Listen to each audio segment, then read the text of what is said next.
Greetings, everybody. This is Christine Autumn. I'm going to be reading Chapter 1 from Walking with the Ancestors. Chapter 1, Blessed are the poor in spirit, for theirs is the kingdom of heaven. Storm's up. The clouds hang low over the early evening sky. There are times when our willow tree bends to the ground, but tonight the tree outside the window spreads its branches clear across our yard. Zara Moss has known this ancient tree since she came home from the hospital on a night when stars were flying and loud booms were heard nearby. She was born on the 4th of July at 11 o'clock. That is what her dad, who everyone calls Oil, tells anyone who will listen. The thunderclouds sound like a parade with clashing and banging, leaving moments where silence lingers briefly. Then boom. The mountains nearby are covered with puffy clouds, making them seem closer to town. The pungent smells of the tall grass fill the air with familiar aromas that seep into Zara's nose, heightening all of her senses. The scent of cinnamon, sage, and old coffee grounds lingers in the air. It's a fact that there has been a drought here in the Southwest for the last 15 years. Her dad says the earth is just doing her thing, but Zara thinks humans are misusing all the resources. Zara was caught talking to the elm tree last week, and her brother Ai, who is in the 4th grade, thinks she's crazy. Ai is 5 feet tall and believes he's almost as tall as his 5'8" father. Zara is the youngest in the 3rd grade and the source of Ai's discontent. The family whispers about her habits when they think she isn't listening. Sometimes, when no one is around, Zara begins to concentrate on the life forms she calls tree friends. She starts by lowering her voice and directing all of her energy towards a tree, intending to communicate with it. It is hard to get used to not using her voice because the outside world, including IE, thinks she should be institutionalized, but she knows something different. She is learning to use her mind, not her mouth, when talking to trees. Oil calls this telepathy.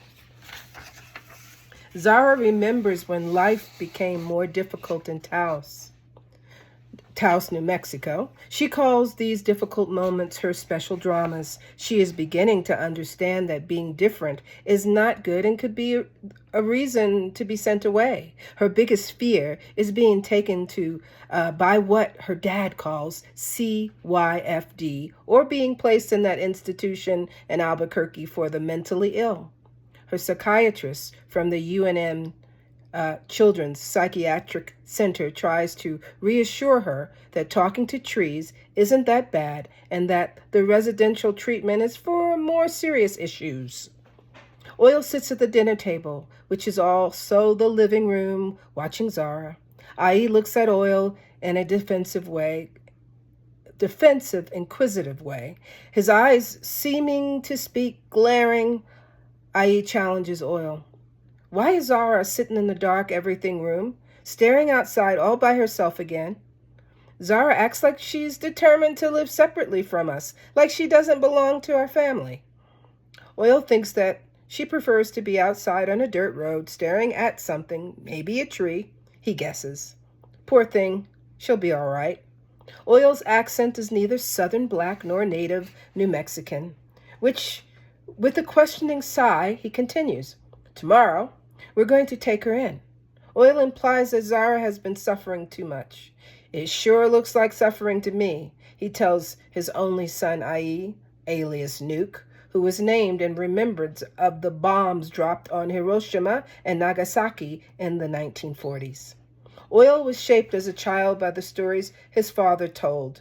Oil remembers him excitedly saying, "It was August 6, 1945, when the first atomic bomb ever dropped on the populated area hit 2 places in Japan. Almost 130,000 people were killed, injured, or missing, and 90% of the city was leveled." When Oil was 12, he began to realize how precious life was. His father wouldn't let anyone forget what had been done to human beings. Every living thing had a place. Even at 12, Oil understood that the world was one big female body and that should be loved. Oil's people were scattered across the states from Texas to the Carolinas and West Virginia. He was born in 1960 to an average mixed black family east of the Mississippi. His mother called them the Saponi people, but white people used the term Blackfoot. Oil's mother said the word Blackfoot was a corruption of the Tutulo words. I.e. wonders if his grandmother, who was a half-breed, knew any Tutulo words. Although Oil's mother is dead now, I.E. still wonders about those kinds of things in the family. He is constantly asking questions. Hey, Daddy, says I.E., why is it that black people don't want to claim their African selves? It seems like they always want to say they're Indians.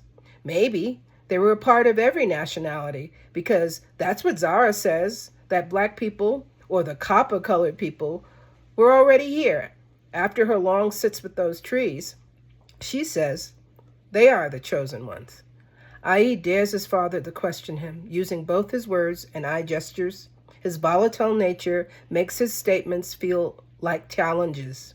If anyone disagrees with I.E., rather than discuss the issue, he prefers to blow up like a bomb and run out of the house.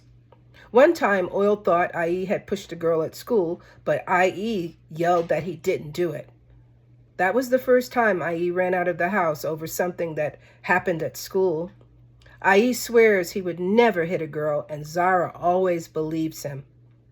Oil does not like it when the kids disrupt his mood setting. This means he has his favorite songs blasting throughout the house. He cleans and shines the floors with a smile. Nothing bothers him except angry words or perceived violence.